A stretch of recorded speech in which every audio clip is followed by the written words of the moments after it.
दोस्तों, हम सभी हमेशा कहते हैं कि प्रकृति हमारी माता है और इस धरती पर प्रकृति ही हमारा पालन पोषण और हमें जिंदा रखती है। साथ ही आज विज्ञान कितनी भी तरक्की क्यों ना कर ले, लेकिन वो प्रकृति की बराबरी नहीं कर सकता, क्योंकि जब प्रकृति अपना कहर बरसाती है तो इस धरती पर किसी भी प्राणी की एक नहीं चलती, और अगर प्रकृति अपने आप पर आ जाए तो धरती का विनाश के सिवा कुछ नहीं होगा।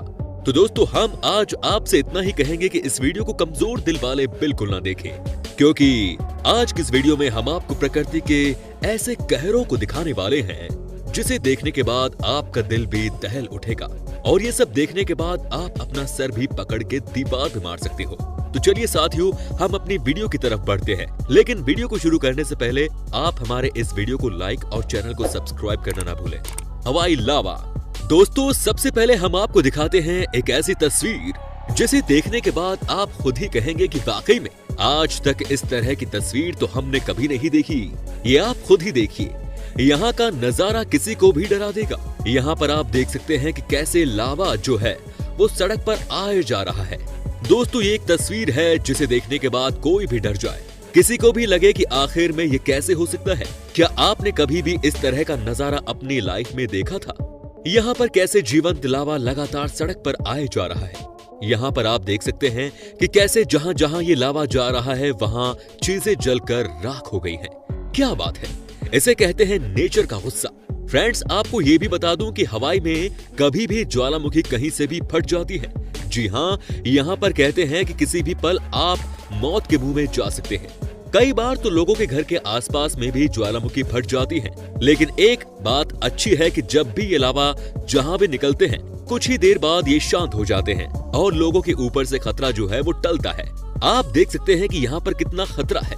साथ ही दोस्तों, आपको ये भी बता दूं कि यहाँ पर खेतों में भी लावा निकलने लग जाता है, और ऐसे में दोस्तों पूरी की पूरी फसल तबाह हो जाती है। इसीलिए कहा जाता है कि जब ईश्वर की मार लगती है तो कोई किसी की मदद नहीं कर पाता। Fire in the forest. दोस्तों, अब हम आपको दिखाते हैं एक और ऐसी तस्वीर जिसे देखने के बाद आपके होश उड़ जाएंगे। जी हाँ दोस्तों, क्या आपको पता है कि जब जंगल में आग लगती है तो उसे रोकना किसी के बस की बात नहीं होती। लेकिन सबसे अजीब बात है कि जब अमेरिका के कैलिफोर्निया के जंगलों में आग लगती है तो वहाँ का नजारा तो सबसे खतरनाक होता ही है। यहाँ भी आप देख सकते हैं कि कैसे आग लगी है। यहाँ पर ये देखिए दोस्तों, पूरा का पूरा जंगल तबाह हो गया है। आपको यकीन नहीं होगा, लेकिन इसकी आग की जो स्पीड है वो हर आधे घंटे में 1 एकड़ जमीन को जला देती है। वाकई में इस तरह की चीज को देखकर कोई भी हैरान हो जाए। आपको ये भी बता दूं कि आज के दिन में इसे रोकने के लिए कम से कम 26 फाइटर प्लेन की मदद ली जा रही है, लेकिन दोस्तों आज भी ये आग अपनी ही रफ्तार से आगे बढ़ती जा रही है। यहाँ पर कहा जाता है कि अमेरिका की सरकार ने इसे रोकने के लिए न जाने क्या क्या नहीं किया, लेकिन दोस्तों आज भी ये आग खत्म नहीं हुई है। आज भी इसकी लपटें सबको डरा ही रही है। यही तो होती है कुदरत की ताकत, जिसके आगे किसी की नहीं चलती, है कि नहीं दोस्तों? इस बात को आप भी मानते ही होंगे। Door to hell. दोस्तों, अब हम आपको दिखाते हैं डोर टू हेल की कहानी। जी हाँ दोस्तों, इसे देखने के बाद आप बहुत चौंकने वाले हैं। दोस्तों, 1971 में पूर्व सोवियत संघ के वैज्ञानिक इस डेजर्ट एरिया में ऑयल और गैस की खोज करने के लिए आए। उन्होंने दरवेजे गांव के पास स्थित इस जगह को ड्रिलिंग के लिए चुना।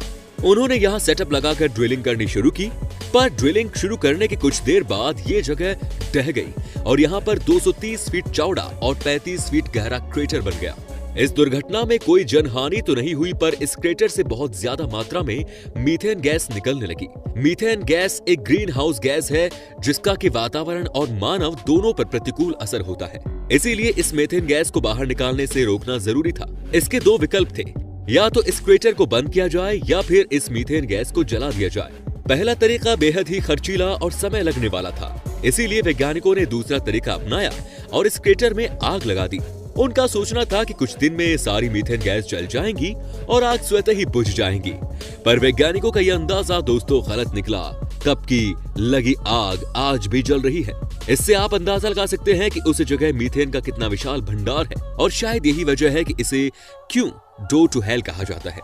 हालांकि दोस्तों, डोर टू हेल तुर्कमेनिस्तान का एक प्रमुख टूरिस्ट आकर्षण बन चुका है। इस जगह की पूरी भव्यता रात के समय ही दिखती है, जब कई किलोमीटर दूर से भी इस जगह के ऊपर सुनहरी आभा नजर आती है। दिन में सूरज की रोशनी में ये दूर से एक आम क्रेटर ही नजर आता है। दोस्तों अब हम आपको मेक्सिको देश के एक शहर के बारे में बताने जा रहे हैं जहां हर साल होती है मछलियों की बारिश। जी हाँ फ्रेंड्स, आपने कई ऐसी जगहों के बारे में सुना होगा। इनफैक्ट अपने देश इंडिया में भी केरला स्टेट में एक बार मछलियों की बारिश हुई है, लेकिन पिछले 100 सालों से हर साल मछलियों की बारिश होना ये कोई आम बात नहीं है कि नहीं फ्रेंड्स? आपको यकीन ना हो तो देखिए यहाँ का नजारा। हर साल कम से कम एक बार तो मछलियों की बारिश होती ही होती है। कई लोग इसके पीछे साइंस को वजह मानते हैं, तो कई लोगों का कहना है कि चूंकि यहाँ आज से 100 साल पहले भूखमरी थी, किसी के पास कुछ भी नहीं था खाने को, ऐसे में दोस्तों यहाँ के एक पादरी ने 5 दिनों तक लगातार प्रार्थना की और अंत में जाकर यहाँ पर मछलियों की बारिश शुरू हो गई। सबसे चौंकाने वाली बात यह है कि पिछले 100 सालों से यहाँ पर मछलियों की बारिश हो रही है। कमाल की बात है ये। हालांकि दोस्तों आपको ये बात भी बता दूं कि कई लोगों का ये भी मानना है कि कई बार तो स्नैक रेन भी होती है। ये बात कितनी सच है ये हमें नहीं पता, लेकिन कई सारे लोगों ने हमें बताया जैसे फिश रेन होता है वैसे ही स्नैक रेन भी होती है। तो दोस्तों उम्मीद करता हूं कि आपको हमारा ये वीडियो पसंद आया होगा। साथ ही दोस्तों अगर आपको इस वीडियो पर कोई राय देनी है तो आप हमें कमेंट कर सकते हैं, हमें आपके कमेंट का रहेगा इंतजार। दोस्तों अगर आप हमारे चैनल पर नए हैं तो प्लीज चैनल को सब्सक्राइब जरूर कीजिएगा, क्योंकि हम आपके लिए रोज ही इस तरह की वीडियोस बनाते रहते हैं।